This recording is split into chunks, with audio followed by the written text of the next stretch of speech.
2018 के चुनाव में जनता कांग्रेस छत्तीसगढ़ ने 5 विधानसभा में जीत दर्ज की थी और इसमें से 2 विधायकों की देवव्रत सिंह और अजीत जोगी का निधन हो गया था और एक विधायक धर्मजीत सिंह आज बीजेपी में शामिल हो गए और एक विधायक जो हैं हमारे साथ प्रमोद शर्मा, उनसे बातचीत करते हैं। अब केवल एक विधायक जो है रेणु जोगी बस है जो उस पार्टी में अब हैं। अब आपका फैसला क्या है? अब क्या करने वाले हैं? अब देखिए, मेरे विधानसभा में 3 ब्लॉक है, एक तिल्दा ब्लॉक, सुहेला ब्लॉक और बलौदाबाजार ब्लॉक। तीनों ब्लॉक में एक 20 तारीख को, एक 25 तारीख को और 30 तारीख को मीटिंग रखे हैं सब कार्यकर्ता लोगों का। अब ये कार्यकर्ता लोग मिल के तय करेंगे कि आगे की रणनीति हमारी क्या होगी, आगे हम लोग को कैसा करना चाहिए सब, क्योंकि मैं कार्यकर्ता के दम पे हूँ।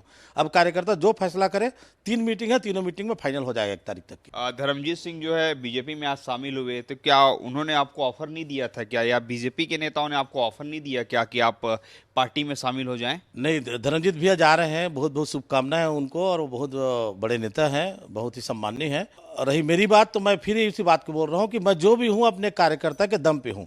और बीजेपी के नेताओं ने ऑफर दिया कि नहीं दिया? नहीं, हमारे लिए तो सारे दरवाजे खुले हैं, बीजेपी के भी खुले हैं, कांग्रेस के भी खुले हैं, और क्षेत्रीय पार्टी है, सभी पार्टी के दरवाजे खुले हैं। इसलिए कि हम लोग जाने के लिए कोई शर्त नहीं रखे हैं, निशर्त जा रहे हैं, इसलिए सब स्वागत करने के लिए तैयार है, सब लेने के लिए तैयार है। ऐसी कोई पार्टी नहीं लेने वाली कोई बात ही नहीं है। आखिर जोगी पार्टी से आप लोगों का मोह इतना भंग क्यों हुआ है? अब मैं मीडिया में भी कई बार ये चीज़ बता चुका हूँ कि अजीत जोगी जी के जाने के बाद जोगी कांग्रेस का वो स्थिति नहीं रही। अब जोगी कांग्रेस पूरी तरीके से बिखर गई है, पार्टी का कोई अस्तित्व तो नहीं बचा, और स्वाभाविक सी बात है कि पार्टी का संचालन करने का तरीका सही नहीं था, इसलिए पूरी पार्टी अब खत्म हो चुकी है। तो अब आप कह रहे हैं कि मेरे कार्यकर्ता फैसला लेंगे, 3 जो आपके ब्लॉक है उनके कार्यकर्ताओं के साथ आपकी बैठक है, तो ये आपने डेट भी बता दिया। फाइनली क्या निर्दलीय चुनाव लड़ेंगे? क्योंकि न तो बीजेपी में स्थिति दिख रही, ना तो कांग्रेस में स्थिति दिख रही है।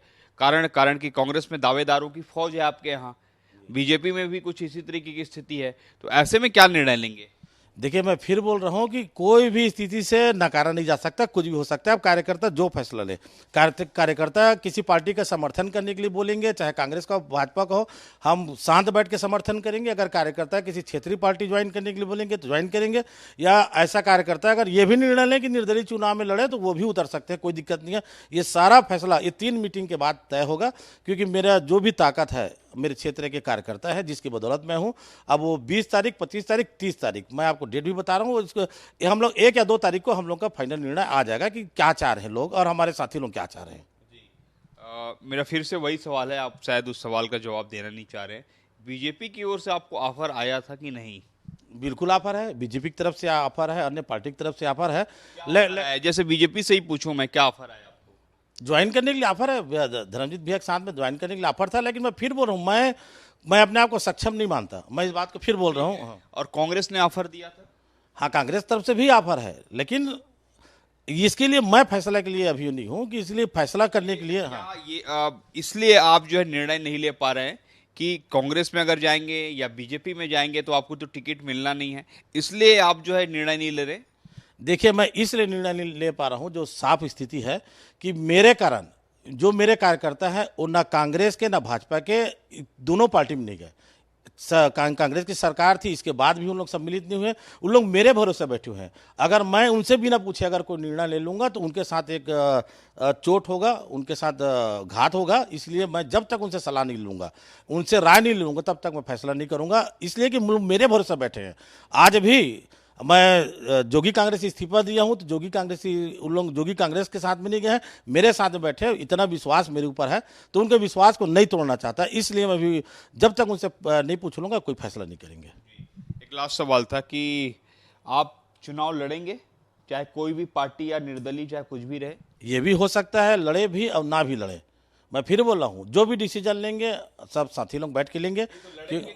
क्योंकि अब भाई जनप्रतिनिधि हैं आप, अभी एक बार के विधायक हैं, दूसरी बार तो क्या चुनाव नहीं लड़ेंगे तो फिर कैसे आपका पॉलिटिकल जो आगे है लाइफ, वो कैसे बढ़ेगा? देखिए, ये जरूरी नहीं है कि आदमी विधायक रहे कि पॉलिटिकल लाइफ में रहे। विधायक नहीं रह के भी आप देख लीजिए जनता की सेवा में लगे रहते हैं। ऐसा जरूरी नहीं कि चुनाव लड़ो तभी अब राजनीति में रहोगे, बिना लड़े भी राजनीति में सक्रिय रह सकते हैं। और मैं इससे इनकार भी नहीं कर सकता। ये भी हो सकता है कि अगर फैसला करें हमारे साथी लोग कि हमको निर्दलीय उतरना है तो हम बिल्कुल नहीं डरेंगे। हम निर्दलीय, अगर जनता का आशीर्वाद मिलेगा, लोगों का साथ मिलेगा और लोग चाहेंगे तो निर्दलीय भी उतर जाएंगे। तो ये थे हमारे साथ प्रमोद शर्मा, जिनका कहना है कि उनके कार्यकर्ता ही फैसला लेंगे। तो समझा जा सकता है कि आने वाले दिनों में प्रमोद शर्मा कुछ भी फैसला ले सकते हैं जिसमें लगता है कि इनका हित है और बलौदा बाजार से जुड़े इनके कार्यकर्ताओं का हित है। अब ये इंतजार करना होगा कि आखिर ये कौन सा निर्णय ले रहे हैं। कैमरामैन मुकेश के साथ सौरभ सिंह परिहार, IBC 24 रायपुर।